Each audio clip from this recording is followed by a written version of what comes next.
This is Jim Crow segregation! Shame on UCLA! This is like Jim Crow era segregation!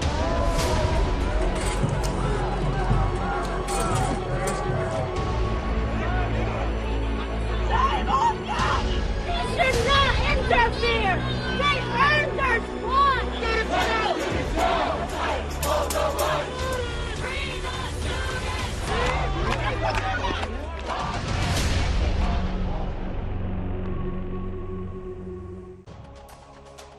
Clashes and confrontation between police and protesters across the United States of America from coast to coast. From New York on the East Coast to Los Angeles and through the University of Texas, Austin.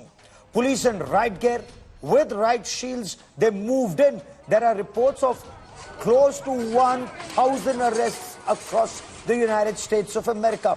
Authorities have also suspended students and there are fears that protests are being taken over by outsiders now. I'm Gaurav Sawant. We get you a 360-degree perspective on this massive US crackdown on campus. We also get you details.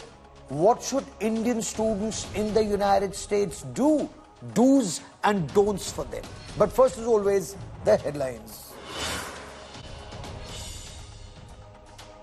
Suspended JDS MP Prajwal Revanna in the eye of a sex abuse storm seeks 7 days to join probe, claims truth shall prevail. Karnataka Chief Minister Siddaramaiah writes to Prime Minister Narendra Modi, demands cancellation of his diplomatic passport.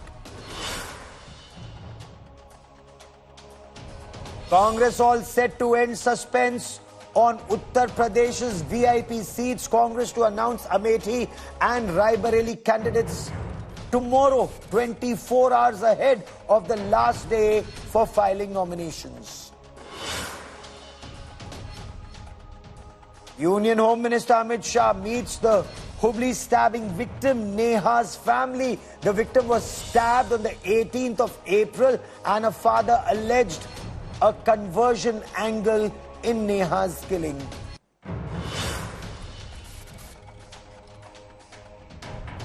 Fake bomb threats shut down nearly 100 schools in Delhi and the National Capital Region. Home Ministry confirms the threat was a hoax. Probe reveals threat sent from a Russian IP address. An accused in the Salman Khan house shooting probe declared dead. Anuj Thapan dies by suicide while in custody with the Mumbai Police Crime Branch. State CID to investigate the death.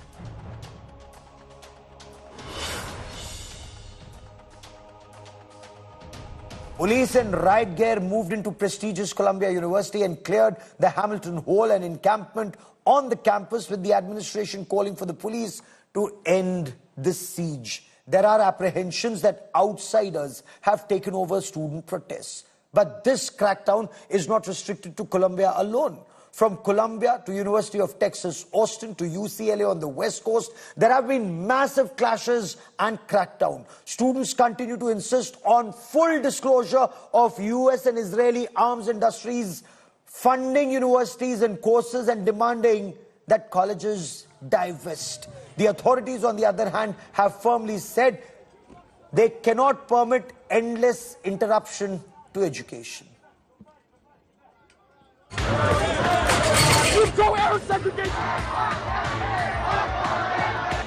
Tear gas, fireworks and clashes.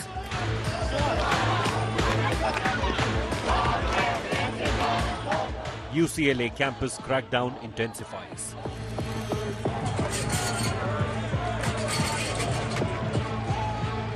Pro-Israel protesters launched a counter-protest and attacked pro-Palestinian protesters on Wednesday. Protesters were seen grappling in fistfights and shoving, kicking and using sticks to beat one another.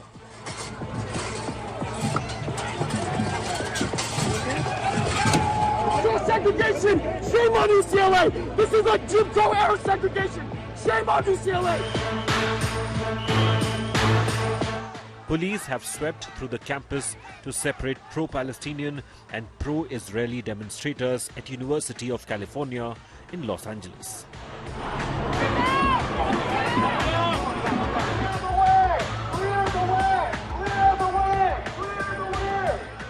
Pro-Palestinian protesters say they were violently attacked. One of my friends has a massive bump on the back of his head. He just got whacked when he was up here. I mean, they were coming up here and just like violently attacking us. It was honestly something that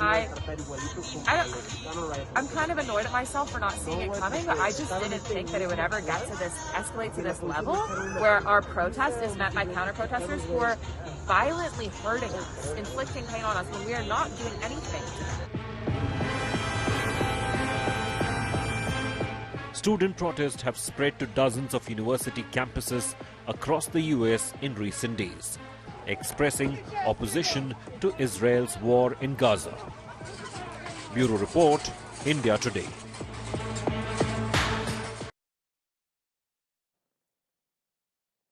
And protests and clashes are taking place from coast to coast. Let's try and show you on the map some of the major protest centers and clashes between police and students, and of course among groups of students pro and anti-Israel. Let's begin on the East Coast. Columbia University, New York. Let me now take you to University of Texas, Austin. University of California, Los Angeles. University of Southern California, again Los Angeles. University of North Carolina. University of Florida. University of Michigan. Virginia Commonwealth University. Portland State University. University of Minnesota. The George Washington University, Washington, D.C. University, the Emory University and Atlanta. Now, these are some of the major universities where protests are taking place. Of course, Yale and Harvard protests also taking place there. Police action at the Columbia University, incidentally, has taken place on the 56th anniversary of a similar move to clear the Hamilton Hall occupied by protesters and students who were opposing the Vietnam War. The question is, will this fire spread in the days and weeks ahead? Before I get you ground reports and take you to students and reporters on ground, let's listen into some of the voices that are coming in. It's very sad to see that some people cannot, I guess, protest peacefully. I guess protest peacefully, but I think it's for a great cause. These students are here to speak their voice and speak for people that aren't able to, and actually stand up for something that they believe in. So it's a beautiful thing, but at the same time, I wish that it was kept peacefully. I just think it's very important that these voices are heard, as well as that the resources that are needed are provided in order to keep everybody peacefully and keep everybody in a right state of mind. So where are these protests headed? Will they impact elections in the United States of America? And what about Indian students in the United States of America? What are do's and don'ts for them? Joining me on this special broadcast is Nisha Acharya, advisor to the Biden administration and CEO of Equal Innovation. Zachary Singerman is a student at the Columbia University, joins us from the protest site. Geeta Mohan is India Today's Foreign Affairs editor. But Zachary, I want to come to you first. I want to understand from you. You are at the Columbia University campus. What's happening on ground? What's the latest right now, Zachary? I mean, I'm here. It's just like campus is closed to anyone who does not live on campus or who's not an essential worker. And it's really very scary what's happening here, just because last night there was a shelter in place, there was a shelter in place announcement given, and students were told to stay in their dorms. Students were told to not go outside, to not go near campus if you don't have access to campus. And I saw what was happening, and it's scary to see kind of like a building being taken over by very hostile students and people who are clearly not peaceful protesters anymore. And it's scary as a Jewish student. I wear my kippah, and it's really just like, of course, what's going on is terrible. War is awful, and I pray for the return of the hostages. But I truly hope that campus gets better, and it's really just terrifying for Jewish students to be on campus right now. Zachary, can you just show us around what's happening where you are? Yeah. And what's it like to be in Columbia right now? Of course. I mean, right now, there's police at the main entrance. There's gates. I personally can't get into into my own campus that I pay tuition to go to because I don't live on campus. There's people with signs that say student power that does not equal Israel power, and it's this anti-Semitic man who's been here multiple times throughout the year and who keeps holding up a sign. And right now it's down right now, but he's like talking to someone. But it's really insane. I mean, you see reporters, you see fences everywhere, and just kind of like walking around as a Jewish student, it's very scary to like wear my kippah, but I feel like it's what I have to do now. And I've even had to start carrying pepper spray with me because I don't feel safe just walking around with my kippah. No, but if students are carrying pepper spray, if you as a student are carrying pepper spray right now, that's scary. Is that how unsafe the Columbia University is? And is there an apprehension that these protests could actually escalate? Right now, we are told that the encampment has been removed and that the Hamilton Hole has been cleared. What next? Will these protests reignite after the crackdown? I mean, I really hope that they don't reignite because, I mean, I wasn't able to finish my classes in person. All of my finals have been moved online. And right now the encampment is gone for now, but I have to like pray that it won't come back, especially next year when like there's going to be new students and campus will hopefully be open again. And it will be very easy for people to like come onto campus and to protest. And I'm worried that things will become violent again because it may have started off peaceful, but it became violent very quickly. And it might be a peaceful protest, but when you're calling for something like an intifada, it becomes you're calling for something that is incredibly violent and that calls for the genocide of my people. And it's horrifying to see that, really. Stay with me for a moment, Zachary. I also want to bring into this conversation Nisha Acharya, advisor to the Biden administration. Nisha Acharya, riot police on campus. Was this actually required? But why such a massive crackdown, sir? So I think that was really moving what your first guest said about what's going on. You know, there's a long tradition of student protest in the United States in history, most recently Occupy Wall Street and against the Iraq War in 2004, divestiture from South Africa in the 1980s. So this happens regularly, and there's student protests, and they should be allowed and encouraged. In what has happened now is there appears to be external forces that have external people, protesters who come on campus and threaten the safety of the whole community, not just Columbia, but Morningside Heights and the whole area. And so that does justify a police presence, certainly, when you are afraid that there's people on campus with nefarious motives. So I think it's a fine line between supporting the students, which can include the encampments if they're peaceful protests, and those who are threatening violence and those who are putting at risk people like the students. So I think what the Columbia police did at this point looks like the correct move, but we'll also learn more in the next coming weeks whether they reacted too quickly or whether they reacted based on correct information. So it's no, but it's a lot wasn't this too harsh? Riot police moving in, arresting hundreds of students. You know, isn't the administration in a way playing with lives of students? Students should have the freedom to protest should they wish to. After all, what's the First Amendment all about? Right. So under the U.S. system, this was done by the New York City Police, not by the Biden administration. They had nothing to do with it anywhere around the country. So that's important to separate out.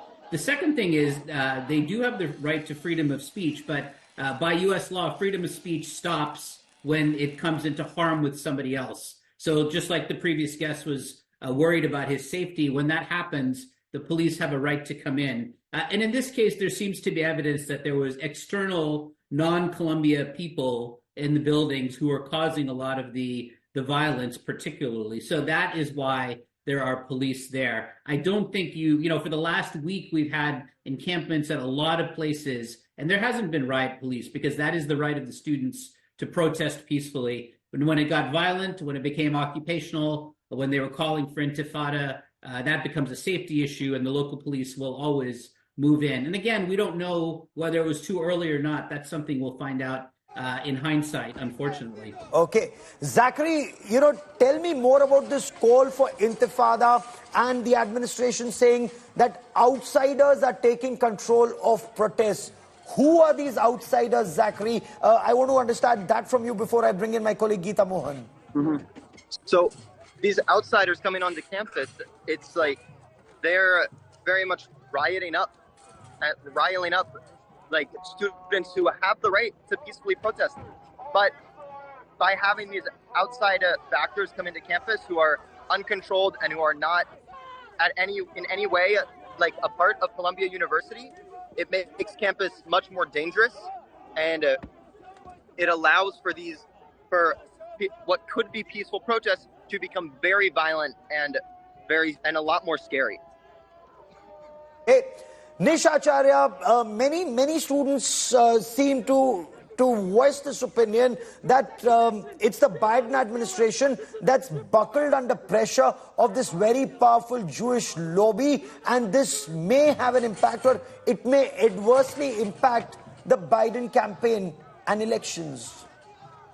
So just to be clear, I'm outside of the Biden administration, so I'm not speaking for the administration in any way, shape, or form, but I've worked with the administration in various capacities. So that's the first thing. The second thing is I don't think it's going to affect President Biden. He is the only candidate on the U.S. side who is actively pushing for a peaceful resolution to this. And what is it that the protesters want? They want a peaceful resolution to this war. It's also what almost all of the Jewish students want as well. And so Joe Biden is the only person, Anthony Blinken and their teams, who are pushing for that peaceful resolution. If other people are elected in the United States, they will allow this to escalate in a much, much worse way. So while there is understandably a lot of anger right now with what's going on, I think by November there will be a clear understanding that the Biden administration is doing all that it can to get peace in this situation, because ultimately war is upsetting to all, and the only way we get that out of that is if we can get a negotiated settlement, we can get the hostages back, and we can prevent any further bloodshed in Gaza. Okay. Of course, those who are protesting, and that's remarkable, Zachary. Stay with me for a moment, because, Zachary, none of these students are saying that Hamas should release all the hostages first. There are voices that seem to be justifying the violence. But before I come to you, Zachary, Geeta Mohan, how does this impact Indian scholars at these Ivy League universities, at different American universities? What are do's and don'ts for Indian scholars? Well, Indian students, in fact, all international students are worried about certain rules and regulations that have come up with regards to protests and demonstrations across universities in the United States of America, which could lead to revocation of visas and eviction. So there are students who have expressed concern. We had a lot of Indian students who were speaking to us earlier, but now because of the kind of strict regulations wherein it is amounting to not just suspension, but for international students they fear could lead to eviction and termination itself, is the reason why they now have stopped talking. While they practice freedom of speech in expressing concerns, maybe joining us for shorter interviews, they no longer are going out to the areas where the protests are taking place, should they also be held responsible or be considered a part of the demonstrations. So that's one part. We are also given to understand, and I have been speaking to Indian students there, that family members have been calling their children up, their wards up, and asking them to stay away, steer clear from these encampments, which has become a problem, and specific instructions in suspensions that have begun for those who have not adhered to the deadline of removal of the encampments. That's another part. That's another aspect. So there are a lot of concerns for international students. Now, Indians or students of Indian origin, American citizens, American passport holders, for them the case is different. There are many who are taking part in the protests because for them the maximum that could happen would be suspension and not beyond. So for international students, right now what we're looking at, particularly Indian students, is that they fear eviction, and that's why they're staying clear or staying away from the protests, particularly those that violate law and order or create a law and order situation. They need to keep the embassy and consulate informed, and they also need to follow not just the regulations and rules that are being put out by the universities, but also advisories that are being put out. So by listen the to the administration. Do not listen to protest leaders, especially if they're outsiders. But Nisha Acharya, doesn't this smack of US hypocrisy?